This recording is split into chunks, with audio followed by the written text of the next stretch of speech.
Ma Kaiming and the mayor met in the villa.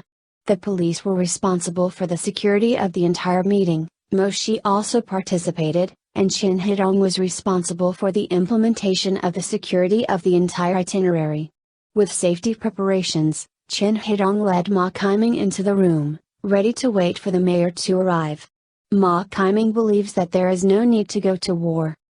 He wants to take VX3 away and return to work in Shanghai as soon as possible, but he is not happy that the entire venue is closed tightly and hopes that Chen Hidong will open the curtains so that he has a better vision.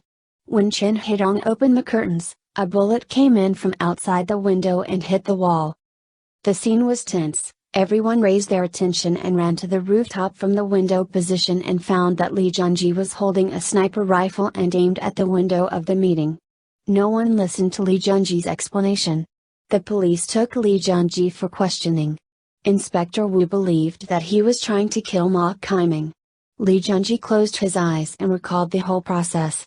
Zhu Zixuan thinks this is a trap, and Shi Yunhao thinks that all the evidence is not good for Li Jianji, and Zhu Zixuan wants to ask Mu Chuan for help. Mu Chuan brought Zhu Zixuan to the police station to see Li Jianji. Mu Chuan saw him alone and asked him why he was alone on the rooftop and why the phone could not be connected. Li Jianji asked Mu Chuan with the video recorder. Ma Kaiming's location was very close to the sniper spot, and he came to the rooftop by himself without anyone guarding him. Mu Chuan said he was the murderer and didn't want to really help him. Mu Chuan didn't plan to save Li Jianji, and asked Zhu Zixuan not to waste time on him. Without his own approval, he could not approach Li Jianji alone. Shi Yunhao asked Uncle Ken for help, hoping that he would ask the police station for help, so that he and Zhu Zixuan could see Li Jianji. Zhu Zixuan kept asking why Uncle Ken helped him. Shi Yunhao confessed that he was actually Ma Kaiming's son, and Uncle Ken was Ma Kaiming's butler, but his relationship with Ma Kaiming and his son was not harmonious.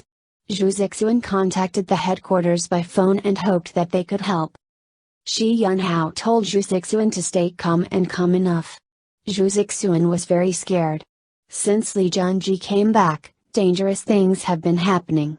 I hope that the external force sent by the headquarters can investigate the matter clearly and return Li Jianji to his innocence. Shi Yunhao believed that there was an ulterior secret behind this incident. Amanda from the headquarters sent someone to help Zhu Zixuan, because she was a close friend of Zhu Zixuan's mother, who grew up watching Zhu Zixuan. Shi Yunhao only saw Li Jianji for 5 minutes, and Zhu Zixuan had been waiting anxiously while the two were chatting. Li Jianji told Shi Yunhao about the incident.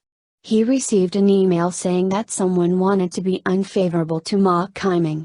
He observed that there was a problem with the roof guard, and when he arrived at the scene, he was surrounded by police and Mashi people. Li Jianji was not sure where this letter came from, and told Shi Yunhao that the reason for leaving Zhu Zixuan 3 years ago was the threat from Calais. I had received 3 letters before, each of which was accurate information, and only this time, it was a trap. He told Shi Yunhao not to investigate the matter and left with Zhu Zixuan. After Shi Yunhao came out, he told Zhu Zixuan what Li Jianji had said, and also told her why Li Jianji left without saying goodbye 3 years ago. Zhu Zixuan said that he would find the person who sent the 4th letter as soon as possible, so that Li Jianji's innocence could be returned as soon as possible. Zhu Zixuan brought the police in backing to assist Maya and requested that Li Jianji's mobile phone be restored as soon as possible. Mu Chuan became anxious, so he asked Shi Yunhao for help and asked him to follow up the case of Li Jianji, but Zhu Zixuan was not allowed to interfere, so as not to affect his safety. Mu Chuan approached Zhu Zixuan. Maya could not find evidence for the time being. Ma Xiaojun did not believe that Li Jianji would kill. Mu Chuan recalled that Zhu Zixuan admired him for catching bad guys, but he was disgusted that Zhu Zixuan always contacted the headquarters behind his back. Zhu Zixuan said that Chen Gang died 3 years ago. There are rumors that Mu Chuan wants to find out, and she can also restore Mu Chuan's innocence. Mu Chuan said that he was innocent and he didn't need to prove it. After Maya decrypted it, she found that the email had been deleted. Zhu Zixuan confessed that the previous email was sent by herself and hoped that Li Junji would not trust the email in the future, but she did not expect that the fourth email was sent by herself. She wanted to get Li Junji back in this way, but she didn't expect to harm him, so she was very sad. Li Junji didn't blame her, he wanted to kiss her through the prison. 6 years ago, Zhu Zixuan made a good dish. When Mu Chuan came back, she took out her resume and wanted to invest in backing Moss. He wanted to be a hero like Mu Chuan and catch the bad guys all over the world.